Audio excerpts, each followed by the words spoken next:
کہنے لگے کیا ہو گیا بیٹو, کیا ہو گیا ہے, ٹھیک تو ہونا, صحیح تو ہونا. تو اب وہ برادران جو ہے نا بس جواب نہیں دے رہے. اور یعقوب علیہ السلام بار بار پوچھتے, لیکن اب یعقوب علیہ السلام جب دیکھ رہے تھے سارے بیٹے نظر آ رہے ہیں, ایک بیٹا نظر نہیں آیا, اور وہ یوسف ہے. تو یعقوب علیہ السلام پہلے تو یہ پوچھتے رہے کیا ہو گیا, لیکن جب انہیں یوسف نظر نہیں آئے تو فوراً کہنے لگے میرے بیٹو یوسف کہاں گیا. اب قرآن اسے ذکر کیا کرتا ہے, اور رات کے وقت اپنے باپ کے پاس وہ روتے ہوئے آئے. اب آئے سورہ یوسف آیت نمبر 17, کیونکہ جب حضرت یعقوب علیہ السلام نے پوچھا نا کہ میرا بیٹا یوسف کہاں ہے, اب جواب تو دینا ہے نا. یہ تو پہلے سے جس کو کہتے ہیں نا مائنڈ بنا کر آئے ہوئے تھے, اب نے اس طریقے سے جواب دینا ہے. اب قرآن کیا کہتا ہے, سورہ یوسف آیت نمبر 17, قالوا یا ابانا انا ذهبنا نستبق وتركنا يوسف عند متاعنا فأكله الذئب وما أنت بمؤمن لنا ولو كنا صادقين.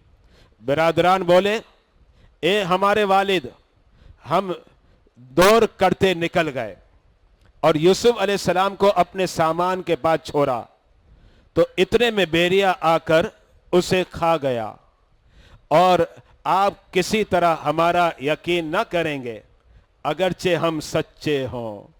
یعنی اس کا مطلب کیا ہوا, مطلب یہ ہوا کہ اب وہ جواب دینے لگے.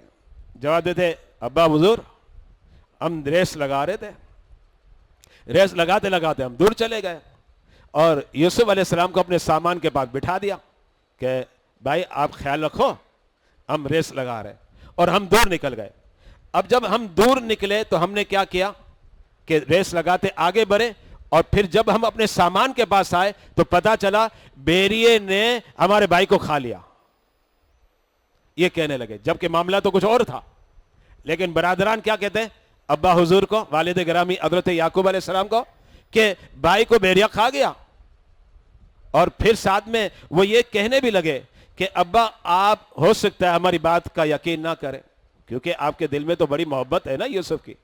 اور جب یہ جا رہے تھے تو پچھلے درس قرآن میں نے آپ کو بتایا بھی تھا کہ ابا نے کہا تھا کہیں ایسا نہ ہو تم کہو کہ بیریا کھا گیا. یہ بھی آیت کریمہ میں پچھلے درس قرآن میں. تو جو ابا نے کہا بیٹوں نے وہی کہا, ابا بیریا آیا تھا اور بیریا جو ہے نا ہمارے بھائی کو کھا گیا, یوسف کو. اور پھر ساتھ میں کیا کہنے لگے وما انت بمؤمن, ہاں ہمیں پتا ہے کہ آپ ہمارا یقین نہیں کریں گے. یہ بھی بھائیوں نے کہہ دیا. یہاں میں ایک بات بتانا چاہ رہا ہوں, ذرا توجہ رکھیے گا.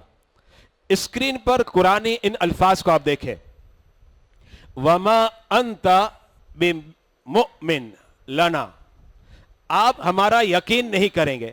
میں ترجمہ کیا کر رہا ہوں, یقین. یہ ترجمہ میں کر رہا ہوں مؤمن کا.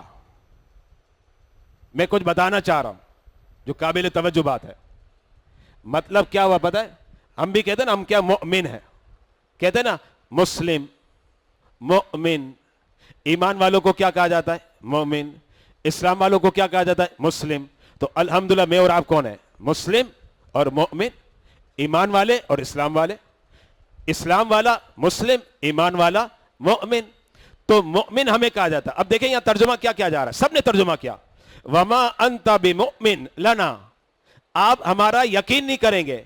پتا چلا مومن کہتے ہی اسی کو ہے جو یقین کرتا ہے. میں آپ کو کچھ اور بتا رہا ہوں واقع سے ہٹ کر. مومن کی شان ہی یہی ہوتی ہے, وہ یقین کرتا ہے. کس پر یقین کرتا ہے, خدا کا وجود ہے اس پہ یقین کرتا ہے, خدا کی وحدانیت پہ یقین کرتا ہے, نبی کریم علیہ الصلوۃ والسلام کی نبوت و رسالت اور خاتمیت پر یقین رکھتا ہے, قیامت پر یقین رکھتا ہے, فرشتوں پر یقین رکھتا ہے, رسولوں پر یقین رکھتا ہے, اور خیر و شر کا مالک اللہ ہے اس پر یقین کرتا ہے. پتا چلا جس کے اندر یقین نہیں وہ مومن نہیں ہے. یہی وجہ ہے کہ بارگاہ رسالت میں چند لوگ آ گئے. توجہ رکھیے گا, قرآنی پیغام سنا رہا ہوں, اللہ نے اسے قرآن میں ذکر کیا. بارگاہ رسالت میں چند لوگ آ گئے. آنے کے بعد کہنے لگے کہ آمنا, ہم ایمان لائے. کیونکہ ایمان یقین کا نام ہے. یہ بات ذہن میں رکھیے گا. ایمان یقین کا نام ہے, ایمان تردد کا نام نہیں ہے, ایمان شک کا نام نہیں ہے.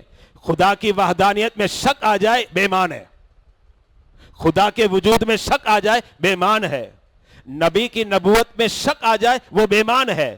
اور ہم کون ہیں؟ الحمدللہ مومن, ایمان والے. یعنی ہم ان ضروریات پر یقین رکھتے ہیں, ایمان رکھتے ہیں, یقین رکھتے ہیں. تو اب کیا ہوا سنیے گا. کچھ لوگ آ گئے بارگاہ رسالت میں, عرض کرنے لگے یا رسول اللہ آمنا, قرآن سنا رہا ہوں, قرآن کے اندر ہے, آمنا ہم ایمان لائے, لیکن یہ خدا پر یقین نہیں رکھتے تھے. تو اللہ نے اپنے حبیب کو فرما دیا, یہ آ کر یہ کہتے ہیں کہ ہم ایمان والے ہیں, اور ایمان کے اندر قلبی یقین ہوتا ہے. آمنا, تو اے حبیب کل آپ فرما دے, لم تؤمنو, تم ایمان والے نہیں ہو اس لیے کہ تمہارے دلوں میں یقین نہیں ہے. یہاں بات واضح ہو گئی کہ اگر تردد آ جائے, شک آ جائے, وہ ایمان والا نہیں ہے بلکہ بے ایمان ہے. اس لیے ہمیں جو رب کی بارگاہ میں ایمان رکھنا ہے بالکل خالص یقین ہے, آنکھیں بند ہے, بس ختم. آمنا و صدقنا, ہم ایمان لائے اور ہم تصدیق کرتے ہیں. اب کوئی بھی اسلام کے خلاف کوئی بھی بات کرے اور عقل کوئی بھی فتویٰ دیتی رہے, یاد رکھیے گا عقل کے فتوے کو بھی نہیں ماننا اور کسی کے کہنے والے کے کہنے میں بھی نہیں آنا. اس لیے کہ ایمان نام ہی یقین کا ہے, بس بات ختم, ہم نے اسے ایکسپٹ کر لیا اور قبول کر لیا. یہی ایمان کی شان ہے. تو اب اگر کوئی سوشل میڈیا پر آ کر ایمان کے خلاف زیر اگلتا ہے, لبرلزم کی تشہیر کرنے لگ جاتا ہے اور اسلام کے بارے میں شکوک اور شبہات پیدا کرنے کی کوشش کرتا ہے, یاد رکھیے گا وہ شیطان, یہ شیطان ہے. اس لیے کہ وہ آپ کے دل سے یقین کو نکال رہا ہے تاکہ آپ تردد کی دنیا میں آ جاؤ, آپ شک کی دنیا میں آ جاؤ. نہیں, ایمان اس بات کا نام ہے کہ رب کو ایسا مانو, نہ شک ہو نہ تردد ہو, فوراً برملا کے 100% میں یہی مانتا ہوں کیونکہ یہی اسلام ہے, یہی اسلام کی شان ہے. تو اس آیت کریمہ میں یہ الفاظ آئے تو میں نے چاہا کہ آپ کے سامنے اس کی وضاحت کروں. اچھا, اب اس کے بعد کیا ہوا؟ سورہ یوسف آیت نمبر 18. چونکہ ظاہر بات ہے اب انہیں ثابت بھی تو کرنا تھا نا کہ یوسف کو بیریا کھا گیا. انہوں نے کیا وہ قمیص سے اتار دیا تھا. جب یوسف علیہ السلام کو کنویں میں ڈالا نا تو قمیض نکال لیا تھا, یعنی آپ برہنہ ہاف تن تھے, برہنہ ہاف تن, قمیض اتار دیا. قمیض کیوں اتارا تھا؟ پہلے سے ایک سازش تھی نا, ایک سازش رچائی ہوئی تھی. سازش یہ تھی کہ ہم یہ کریں گے کہ یہ جو بکرا یا بکری ہے نا, اس کو وہاں جانور کو ہم ماریں گے, اس کا جو خون نکلے گا نا وہ خون ہم قمیص پر لگا دیں گے, اور وہ خون قمیص پر لگا کر ہم اپنے والد کو پیش کریں گے, دیکھیں ابا حضور, دیکھیں یہ قمیض ہے, دیکھیں خون لگا ہوا ہے. اب وہ یہ ثابت کرنا چاہ رہے تھے کہ یہ جو خون ہے نا یہ حضرت یوسف کا ہے, لیکن خون کس کا تھا؟ یا تو بکرے کا تھا یا بکری کا تھا. وہ خون انہوں نے قمیص پر لگایا اور قمیض لے کر آئے. حضرت حضرت یعقوب علیہ السلام نے کیا کیا؟ کہا اچھا دکھاؤ قمیص. قمیض آ گیا. یعقوب علیہ السلام اب اس قمیص کو اپنے منہ پر لگا رہے ہیں کیونکہ آپ اپنے بیٹے سے بڑا پیار کرتے تھے. یاد آ رہی تھی یہ قمیض ہے میرے بیٹے کا. ظاہر بات ہے جب چاہت ہوتی ہے تو پھر ایسی ہوتی ہے نا, محبت پھر ایسی ہوتی ہے کہ اس کی کوئی بھی چیز ہوتی ہے نا وہ بھی پھر دل پر لگتی ہے, بس اچھی ہے. یہ چاہت کی دلیل ہے جس کو کہتے ہیں عشق اور محبت کی دلیل ہے. تو اب حضرت سیدنا یعقوب علیہ السلام نے کہا کہاں ہے وہ قمیص؟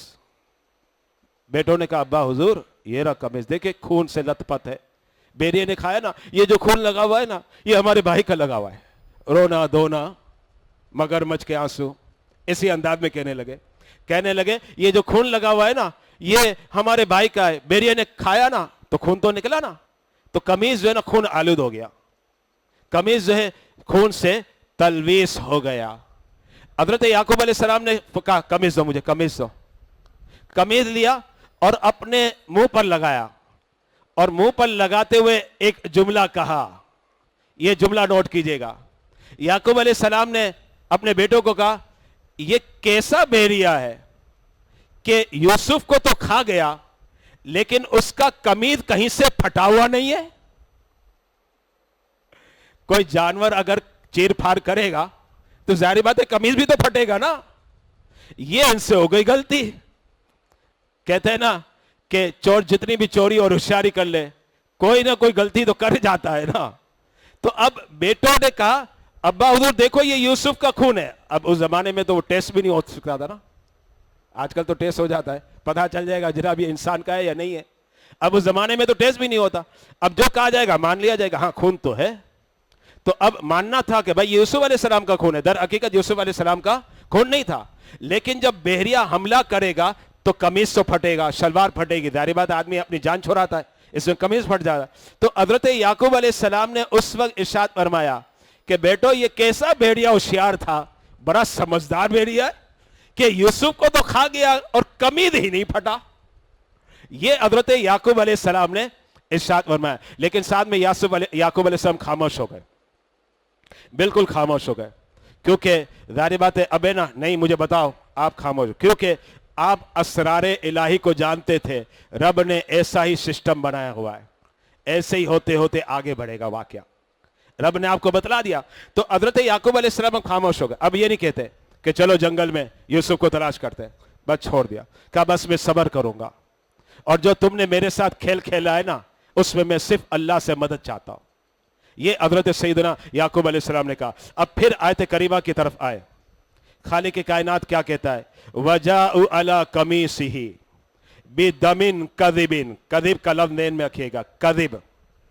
قَالَ بَلْ سَوَّلَتْ لَكُمْ أَنفُسُكُمْ أَمْرًا فَصَبْرٌ جَمِيلٌ وَاللَّهُ الْمُسْتَعَانُ عَلَى مَا تَصِفُونَ. اور وہ یوسف علیہ السلام کے قمیص پر جھوٹ موٹ کا خون لگا کر لے آئے. قرآن نے اسے ذکر کر دیا. وہ جو پیچھے لفظ ہے نا دیکھیں آیت کریمہ میں, بے دمن کذبن, دم کہتے خون کو, بلیڈ دم کہا جاتا عربی میں. اور کذب تو آپ سمجھتے ہیں اردو میں بھی استعمال ہوتا ہے, نہیں کہتے کذاب, جھوٹا, یعنی جھوٹ موٹ کا خون لگا کر لے آئے. یہ اللہ نے بتا دیا. اچھا اب اس کے بعد کیا ہوا؟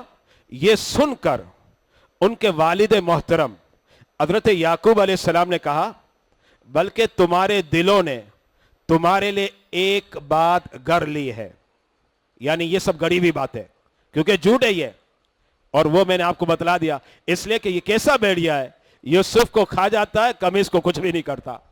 تو اب حضرت یعقوب علیہ السلام نے ارشاد فرمایا تو میں اچھا صبر کروں گا, فصبر جمیل, میں اچھا صبر کروں گا, اور جو بات تم بنا رہے ہو اس پر اللہ ہی سے مدد چاہتا ہوں.